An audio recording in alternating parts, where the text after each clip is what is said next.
All right, so we're going to move on to the next subject, guys, and that's going to be the arrest of Killer Mike. Why the heck am I bringing up Killer Mike? Well, I'm bringing up Killer Mike because if you guys aren't aware, last night at the Grammys, Killer Mike, great rapper. If you're into that kind of music, he's a member of a group called Run the Jewels, who's actually one of my favorite groups of the last couple of years. He wins 3 Grammys. This is a amazing feat for any, individual, any artist. But after taking home 3 Grammys, he is then led from the Grammys in handcuffs.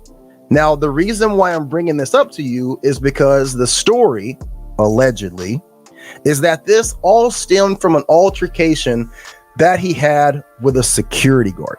Let me say this again.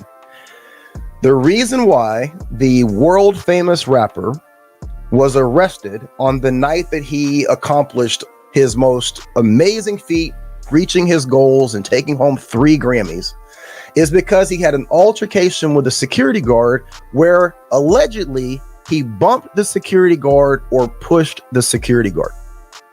That's the egregious nature that led to him being arrested, led out of handcuffs, and taken off to jail where he was booked on misdemeanor assault charges.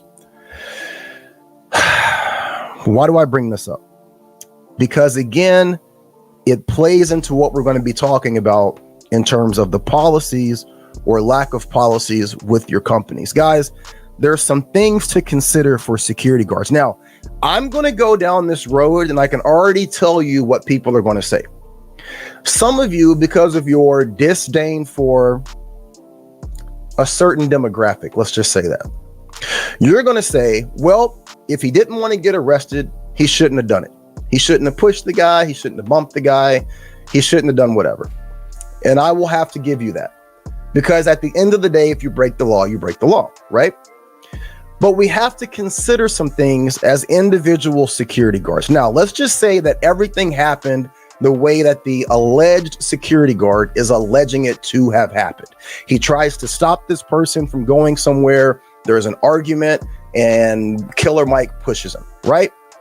Now, what is being reported is that he contacts the police, allegedly, and says that he wants to execute a citizen's arrest, that he's working security. This person has assaulted him. He knows who he is. He knows where he is.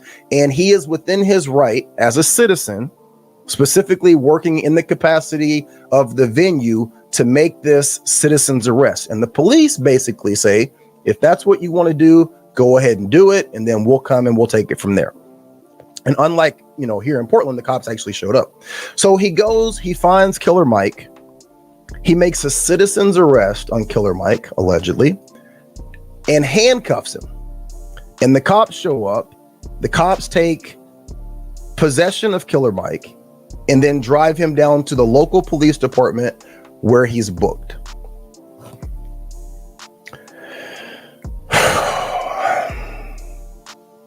Where do I even start?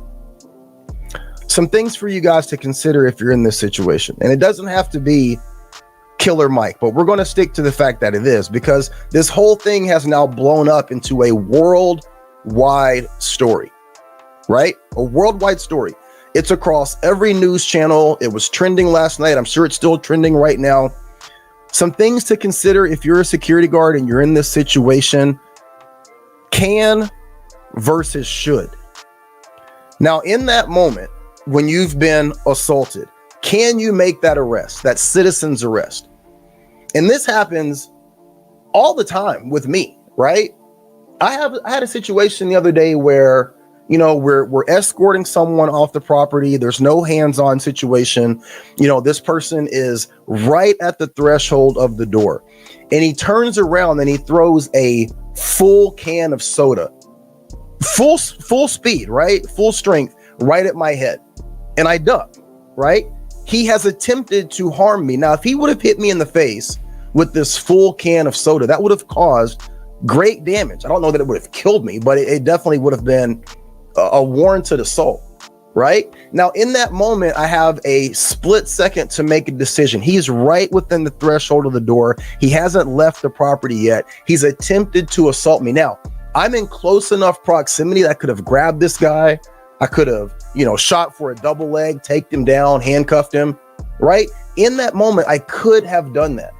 But should I? Technically, he's leaving, right? Technically, he didn't hit me.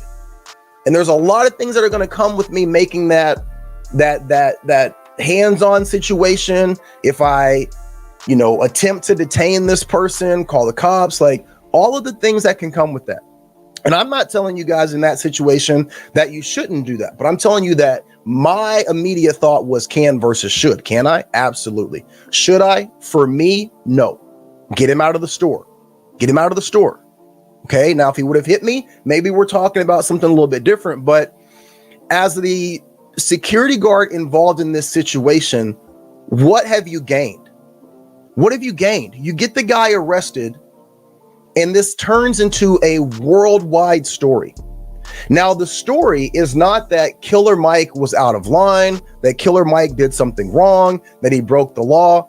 The story that's being reported is the way that this was handled, not to mention the fact that it's become a racial story based on the fact that Killer Mike is outspoken about Black issues. He's outspoken about treatment of Black men. It's become a political issue because just last week he says that he doesn't rock with Biden and that he's supporting Trump. And he was a huge Bernie Sanders supporter in 2016. So now you have all of these narratives that are running parallel to the situation. And ultimately, this is going to come back on not only the individual security guard, but private security as a whole. Stephen A. Smith on his show today was talking about the situation and the egregiousness of the security guard or the security company to want to prosecute in this situation. Okay. Now I get it. Again, we're talking about a situation where someone has done something. Should they be held accountable? Sure.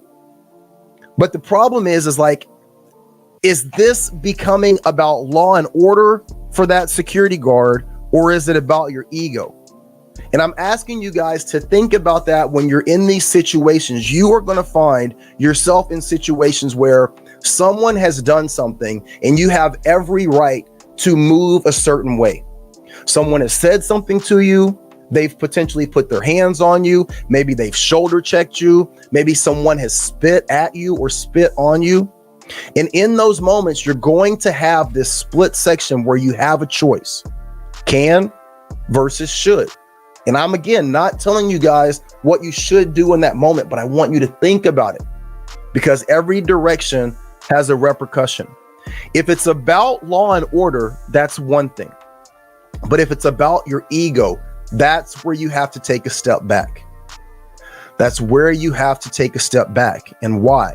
Because ultimately, every single thing that we do as individual officers could potentially affect the contract. Now, some of you are going to say, it doesn't matter. I make $13 an hour. If we lose the contract, I will go get another $13 an hour job. Okay. The problem is that some of the issues that we're talking about, some of the actions that you take in these situations, they're not just affecting your specific contract. Guys, when the Grammys come around next year, after everything that's happened, after every narrative that's been talked about today and will continue to be talked about for the remainder of the week, once it's all said and done, next year at the Grammys, what are they going to do when it comes to security? Do you think they're going to hire that company back? Do you think they're going to hire someone within the same realm of service of the company that they brought in there? Now, I don't know about you guys, but I'm assuming that if a company is working security at the Grammys, they're getting a pretty decent payment for that. So the company owner now is in a situation where instead of being brought back next year to provide security and do a bang up job and maybe do it for the next 3 to 5, putting him in a position or her in a position, whoever the company owner is, to be able to supply steady work to multiple people, to multiple families, to be able to provide a good living for themselves and for their families based on the potential of this contract, right? All of that is now up in the air and more than likely will not be, will not be carried over moving on. because of the fallout of this situation. So yeah, the officer gets put in a bad position, gets put in a situation where he feels, based on his personal issue, that he has to respond a certain way. And now that has had a monumental response from everybody, from the media to the sports world to the music world. What happens if Jay-Z or Drake or, you know, Nicki Minaj or Taylor Swift, they say, look, you know what? We don't like the situation of knowing that, you know, one of our fellow artists tried to get in to a location, and we feel that it was done off of racism, or we feel that it was done because you don't appreciate that he's a rapper, or we feel that it's because you don't appreciate his political opinion. Guess what? We're not coming back. So as long as you guys have that security company, or you utilize any security company within that level of service, we're not coming. We're going to boycott. And guys, that's a very real possibility. What does that do for not only that one specific security company, but for the entire industry of security moving forward in things like the Grammys, the Oscars, you know, whatever? That's the lifeblood of a lot of work for people in that Hollywood, California area. And the actions of one security guard. And there's a video out there on TMZ. I'm not going to play it because I'm pretty sure they would shut this video down, but you can find the video on TMZ of the security guard running after him and making that initial detainment. I don't know if the juice was worth the squeeze.